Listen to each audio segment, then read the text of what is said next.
မင်္ဂလာပါဗျာ Auto Compass Channel နဲ့ကြိုဆိုပါရစေကားဆက်ဆနှိုးတဲ့စက္ကန့်အနည်းငယ်မှာလုံမိတတ်တဲ့အရာတွေကအင်ဂျင်နဲ့တခြားအရေးပါတဲ့ကားအစိတ်ပိုင်းတွေထိခိုက်ပျက်စီးစေနိုင်တယ်ဆိုတာသိပါသလားဟုတ်ပါတယ်အင်ဂျင်အများစုက highway မှာအရှိန်များများနဲ့မောင်းတာကြာမောင်းတာစတာတွေကြောင့်ပျက်စီးရတာမဟုတ်ဘဲနဲ့မနေ့တိုင်းကားဆက်နှိုးတဲ့ချိန်မှာလုံမိတတ်တဲ့အမှားအသေးလေးတွေကြောင့်သာထိခိုက်မှုတွေဖြစ်ရတာပါဒါကြောင့်ကားဆက်နှိုးတဲ့ပထမစက္ကန့်30မှာလုံလိရှိတာလေးတွေကကားအင်ဂျင်ကိုမိုင်း3သိန်းခံမလားဒါမှမဟုတ်မိုင်း5သိန်းခံမလားဆိုတာကိုဆုံးဖြတ်ပေးတာဖြစ်ပါတယ်ဒါကြောင့်ဒီဗီဒီယိုမှာကားဆက်နှိုးရမှာလုံးဝရှောင်တဲ့အမှားတွေကိုတစ်ခုချင်းရှင်းပြပေးသွားမှာဖြစ်ပါတယ်ဒါတွေကိုသိထားပြီးတော့ရှောင်ရှားခြင်းဖြင့်ကိုယ်ကားမှာမလိုအပ်ဘဲနဲ့ပြင်ဆင်ရတာစက်ပိုင်းဆိုင်ရာထိခိုက်တာတွေကနေကင်းဝေးပြီးတော့အချိန်ကြာရှည်ဝယ်ထားတော့ကအတိုင်းဆက်ရှိနေအောင်ဒီဗီဒီယိုလေးကိုအဆုံးထိကြည့်လိုက်ပါတော့ဗျာနံပါတ်1ကားဆက်နှိုးချိန်မှာလီဗာနင်းထားခြင်းကားဆက်နှိုးနေတဲ့အချိန်မှာလီဗာကိုနင်းထားခြင်းက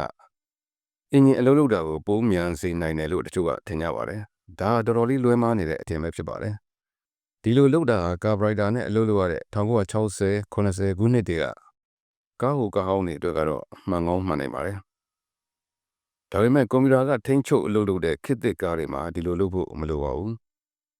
မလိုတဲ့အပြင်အန္တရာယ်တောင်ရှိနိုင်ပါသေးတယ်ဒီလိုလီဗာကိုနင်းထားလိုက်ရင်အင်ဂျင်ထဲကမီးလောင်ကန်းတွေကိုဓာတ်ဆီတွေရှန်တဲ့ရှန်အောင်ပန်းထုတ်ပေးနေတာကြောင့်မလို့စီအချိုးစားကပိုပြီးတော့များနေစေပါတယ်ဒါကဆက်နှိုးဖို့ပိုတောင်ခက်ခဲစေတယ်လို့အင်ဂျင်အတွင်းပိုင်းတွေကိုလည်းထိခိုက်စေနိုင်ပါတယ်တခါတရံမှာဒီလိုလှုပ်ချင်းအပြင်မလောင်ကျွမ်းရသေးတဲ့လောင်စာဆီတွေ exhaust ဘိုက်တွေကိုဝင်လာတာကြောင့်မလို့ကြောက်စကားမှာတွားပြီးတော့ထိခိုက်စေနိုင်ပါတယ်ဒါကြောင့်မလို့ခေတ်သစ်ကားတွေမှာကားဆက်နှိုးရင်ခြေထောက်ကိုလီဗာနင်းမထားပါနဲ့တော့ဖွင့်ဒါမှမဟုတ်ကလုံးနှိပ်ပြီးရင်အေးဆေးသာထိုင်နေလိုက်ပါကျန်တာတွေအားလုံး ECU ကသူ့လို့သူလုပ်တော့ပါလိမ့်မယ်နောက်တစ်ခုနံပါတ်2တော့ဒါမှမဟုတ်ရင်ခလုတ်ကိုအကြာကြီးလှည့်ထားခြင်းအကြာကြီးဖိထားခြင်းအင်ဂျင်ထဲကထူးဆန်းတဲ့အတန်တွေထွက်လာတဲ့အထိတော့တန်ကိုအကြာကြီးလှည့်ဖွင့်ထားဦးပါသလားကားဆက်နှိုးတာတကြအောင်တခါလေတော့ဒီလိုလုပ်မိတတ်ကြပါတယ်ဒါပေမဲ့ကားတော့ကိုစိုးရင်ကြီးလို့ဒါမှမဟုတ်ရင်တမင်အကြာကြီးလှည့်ထားခြင်းကိုတော့ရှောင်သင့်ပါတယ်ဒီလိုလုပ်တာကစတာတာမော်တာကိုလောင်စေနိုင်ပါတယ်နောက်ပြီးဘက်ထရီနဲ့အင်ဂျင်ကိုလည်းထိခိုက်စေနိုင်ပါတယ်ကားဟာစက္ကန့်ပိုင်းအတွင်းမှာစမနှိုးဘူးဆိုလို့ရှိရင်တော့အကြာကြီးလှည့်ထားလဲဘာမှထူးမလာတဲ့ပြင်ပိုတောင်ဆိုးသွားစေနိုင်ပါတယ်ကားတော့ကို9စက္ကန့်တည်းပိုလှည့်ထားလို့ရှိရင်စတာတာမော်တာအရန်ပူလာပြီးတော့အတွင်းကအစိပ်ပိုင်းတွေမှာဝင်အရန်ပြီးလာတယ်နောက်ပြီးတော့ဒီ flywheel နဲ့ engine bearing တွေမှာလည်းဝင်ပြီးတော့ပုံစားတာတွေထိခိုက်တာတွေဖြစ်စေနိုင်ပါတယ်စတာတာမော်တာကအဆက်မပြတ်လဲပတ်အလုံးလို့ဖို့ရည်ရွယ်ဒီဇိုင်းထုတ်ထားတာမဟုတ်တဲ့အတွက်အချိန်တို့အတွက်ပဲသူကအကောင်းဆုံးလုပ်ပါလေဒါနဲ့မကသေးပါဘူးကားတော့ကိုလှည့်ပြီးတော့စနိုးလိုက်တိုင်းဘက်ထရီကအလွန်များတဲ့ပါဝါကိုစတာတာမော်တာကိုပို့ပေးရပါတယ်ဇက်တိုက်ဒါမှမဟုတ်လို့ရှိရင်အကြာကြီးလှည့်ထားလို့ရှိရင်ဘက်ထရီပါဝါကမြန်ကြီးကုန်သွားမယ်ဒီကမှာဘက်ထရီသက်တမ်းမပြည့်ခင်အသစ်လဲရတာတွေဖြစ်လာနိုင်ပါတယ်ဒါကြောင့်မလို့ဒီလိုစတာတာမော်တာဘက်ထရီအင်ဂျင်တွေကိုဒုက္ခပေးနိုင်တဲ့ဒီလိုဆက်နှိုးပုံနှိုးနည်းမျိုးကိုရှောင်သင့်ပါတယ်အကောင်းဆုံးကတော့တော့လှည့်ဆက်နှိုးတာကို3စက္ကန့်ကနေ5စက္ကန့်လောက်ပဲလုပ်ပါအကြာကြီးလှည့်ပြီးတော့အရှည်ကြီးနှိုးမထားပါနဲ့10စက္ကန့်တည်းဘိုးကြာလှည့်လို့ရှိရင်စတာတာမော်တာအရန်ပူပြီးတော့ပျက်စီးနိုင်ပါတယ်နောက်ဘက်ထရီပါဝါကျပြီးတော့ flywheel နဲ့ starter gear ပျက်စီးနိုင်တယ်ဒီလိုနှိုးလို့ဆက်မနှိုးဘူးဆိုလို့ရှိရင်နောက်တစ်ခါမနှိုးခင်မှာ10စက္ကန့်ကနေပြီးတော့စက္ကန့်30အကြာခဏစောင့်ပေးပါဒါကတော့ရော့သွားတဲ့ဘက်ထရီအားတွေပြန်တက်လာအောင်နဲ့ starter motor အရန်မပူအောင်နောက်ပြီး ဓာတ်ဆီ pressure ပြန်တက်လာအောင်စောင့်ပေးရတာဖြစ်ပါတယ်ကားဆက်နှိုးတာကို3-4ခါလောက်စမ်းနှိုးကြည့်လို့မှမနှိုးဘူးဆိုလို့ရှိရင်ဆက်မနှိုးပါနဲ့ထက်ခါဆက်နှိုးနေရင်ရှေ့ကပြောထားတဲ့အစိပ်ပိုင်းတွေအုံပြည့်စည်တော့ပါလိမ့်မယ်ဘက်ထရီကြောင့်လားပလတ်ကြောင့်လားစီလိုင်းကြောင့်လားဖြစ်ရတဲ့အကြောင်းရင်းကိုမက်ကာနစ်ကိုခေါ်ပြီးတော့အဖြေရှာပါနံပါတ်3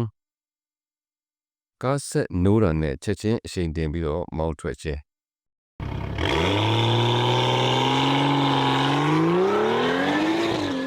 ကားစနိုးလို့ချင်းမှာအင်ဂျင်ဝိုင်ဟာအေးနေသေးပြီးတော့အင်ဂျင်အတွင်းပိုင်းမှာတည်တည်ရှာရှာလှည့်ပတ်မစီစဉ်နိုင်သေးပါဘူး။ဒါကြောင့်မို့လို့အင်ဂျင်ထဲမှာရှိတဲ့လှုပ်ရှားအစိတ်ပိုင်းတွေဖြစ်တဲ့ piston တွေ phare တွေ bearing စတာတွေကချောစီအနည်းဆုံးအနေအထားနဲ့တစ်ခု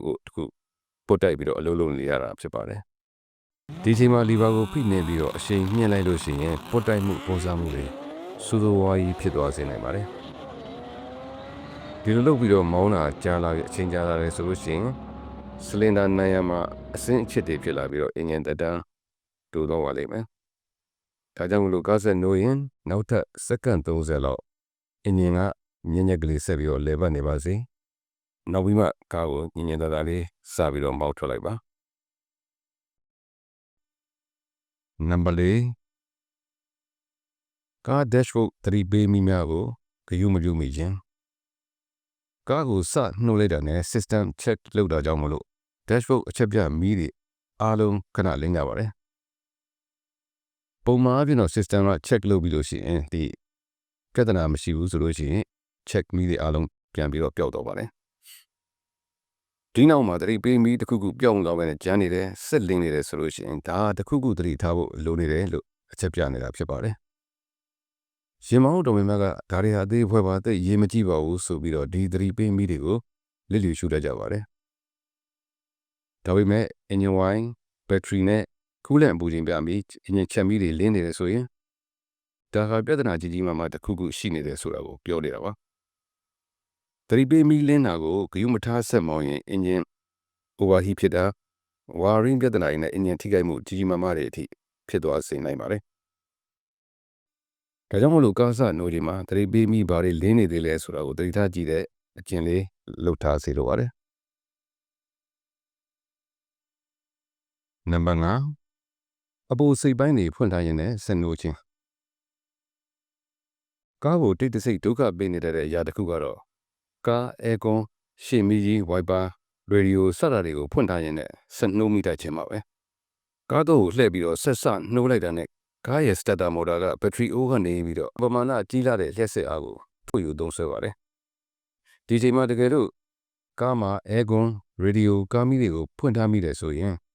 ဒီအစိတ်ပိုင်းတွေကလည်းဘက်ထရီကပါဝါကိုဆွဲယူကြတာမလို့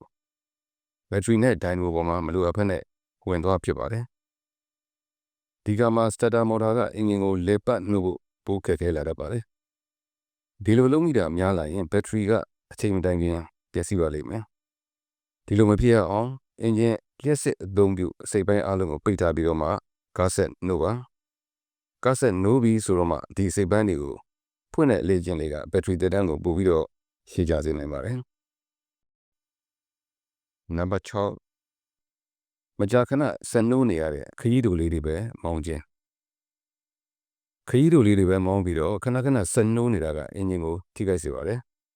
ဘာလို့လဲဆိုတော့အင်ဂျင်တွေမှာအကောင်းဆုံးအလုပ်လုပ်နိုင်တဲ့အပူချိန်တစ်ခုရှိပါတယ်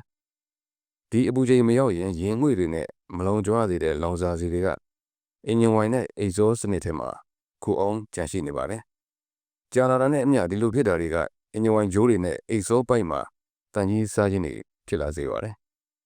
ဒါအပြင်အင်ဂျင်ဝိုင်အရည်အသွေးကိုလည်းမြန်မြန်ကြီးကျသွားစေပါတယ်ဒီအတွက်ဖြည့်ခြင်းတွေကတော့လွယ်ပါတယ်ခရီးတိုလေးတွေအပြင်အင်ဂျင်ပြည့်ပြည့်ဝဝပူလာပြီးတော့ရင်ငွေ့တွေကိုလောင်ကျွမ်းတော့အောင်မကြာခဏမိနစ်20-30လောက်မောင်းရတဲ့ခရီးလေးတွေကိုလည်းမောင်းမိလိုက်ပါနောက်တစ်ခုနံပါတ်9ကားရှိဘိန်းတွေကတစ်ဖက်ဖက်ကိုအပြည့်ကွေ့နေတဲ့အနေအထားမှာဆက်နှိုးခြင်းဒါမှမဟုတ် steering ဘိန်းတစ်ဖက်ကိုအပြည့်လှည့်ထားတဲ့အချိန်မှာဆက်နှိုးခြင်းကားရက်တဲ့အခါမှာရှေ့ဘိန်းတွေကိုဘယ်ညာတစ်ဖက်ဖက်ကိုလုံးဝလှည့်ထားပြီးမှရက်လေရှိပါသလားဒါကလည်းအမှတ်မထင်လုပ်တတ်တဲ့အတွက်သတိပြုရမယ့်အရာတစ်ခုဖြစ်ပြီးတော့ဒီအကြောင်းကိုသိပြောလို့ပြောတာတော့မရှိကြပါဘူးဘိန်းကိုအဆုံးထိလှည့်ထားတဲ့အချိန်မှာ steering pump က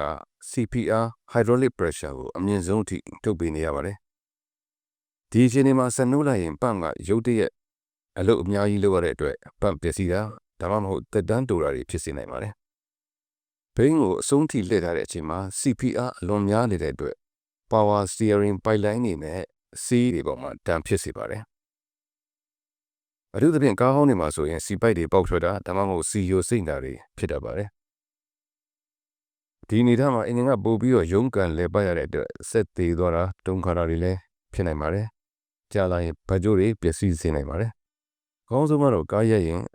CRI အတက်အနေထားဘေးနေအတက်အနေထားမှာရှက်ပါ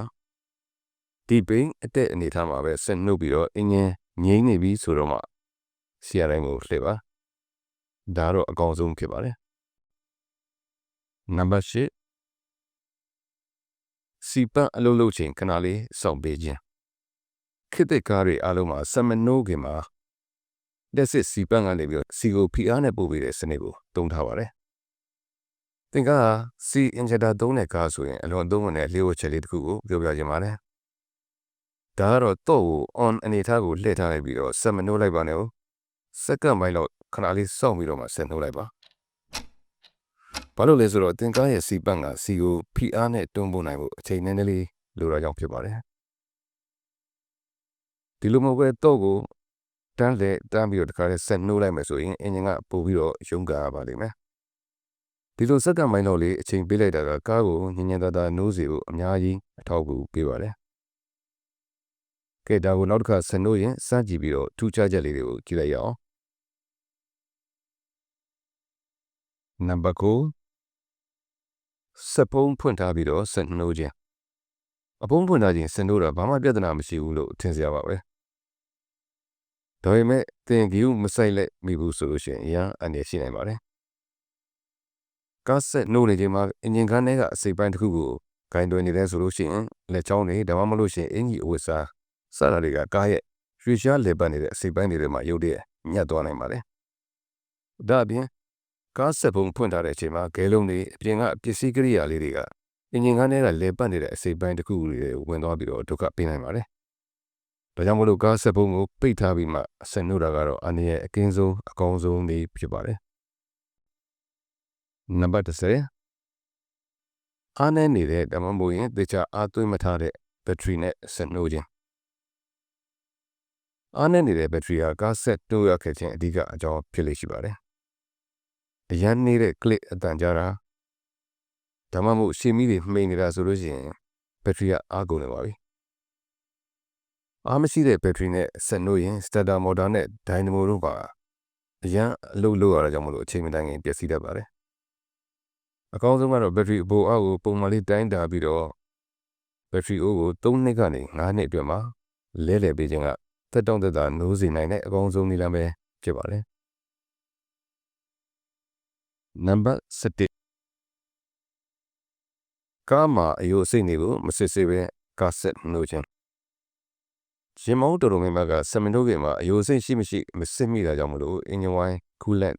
အော်တိုဝိုင်းတွေစိုးစိုးဝါးနည်းနေပြီဆိုမှသတိပြုမိတာဖြစ်တတ်ပါတယ်ဒီလိုသိရတဲ့အချိန်မှာလမ်းမှာအရေးကြီးသွားလာနေချိန်မှာတကယ့်နေရာကောင်းနေမှာကားကဆက်မောင်းမရတော့ဘဲနဲ့ရတဲ့စိုးစိုးဝါးအခြေအနေဖြစ်နေပါပြီဒီလိုမကြည့်လိုက်မိရင်အကျိုးဆက်အနေနဲ့overheat ဖြစ်တာတွေဘရိတ်မမိတာအင်ဂျင်ထိခိုက်တာတွေဒါတွေဖြစ်လာနိုင်ပါတယ်ဒါကြောင့်မလို့ကားဆက်မနှိုးခင်ကားမှာအယိုစိတ်ရှိမရှိခဏလေးအချိန်ပေးကြည့်လိုက်ရင်ဒီလိုကတိကောက်ဖြစ်ရတာတွေလုပ်ငန်းတောင်နေတန့်ကြတာတွေမဖြစ်အောင်ရှောင်ရှားနိုင်ပါတယ်ဒီလိုစစ်ကြည့်လိုက်လို့အယိုစိတ်အကွက်တစ်ခုခုတွေ့ရရင်အညိုအမဲအောင်ဆိုရင်အညိုဝိုင်းအစိမ်းအဝါအပြာဆိုရင်ကူးလက်ရည်စီကွက်အကြီးဆိုရင်ဘရိတ်စီအနီရောင်ဒါမှမဟုတ်ပန်းရောင်အကွက်ဆိုလို့ရှိရင်အော်တိုဝိုင်းယိုစိတ်နာတွေဖြစ်နိုင်ပြီးတော့ဒီလိုယိုစိတ်အကွက်တစ်ခုတွေ့ရင်ဖြစ်မထားဘဲနဲ့ချက်ချင်းလိုဆောင်ရွက်ပေးဖို့လိုပါတယ်အခုဆိုရင်ကားဆက်နှိုးတဲ့အခါမှာသတိပြုရမယ့်အချက်တွေကိုသိရပြီဖြစ်သလိုမိတ်ဆွေအနေနဲ့ဒါတွေကိုလိုက်နာသတိပြုရင်ကားမှာမလိုလားအပ်တဲ့အကြီးစားပြင်ဆင်မှုတွေကိုရှောင်ရှားနိုင်ပြီးတော့ဘေးကင်းတဲ့ခရီးတစ်ခုကိုလည်းစတင်နိုင်ပြီဖြစ်ပါတယ်နောက်တင်တဲ့ဗီဒီယိုတွေကိုလွတ်မသွားအောင်ဒီ channel လေးကိုလက်မလေးထောင်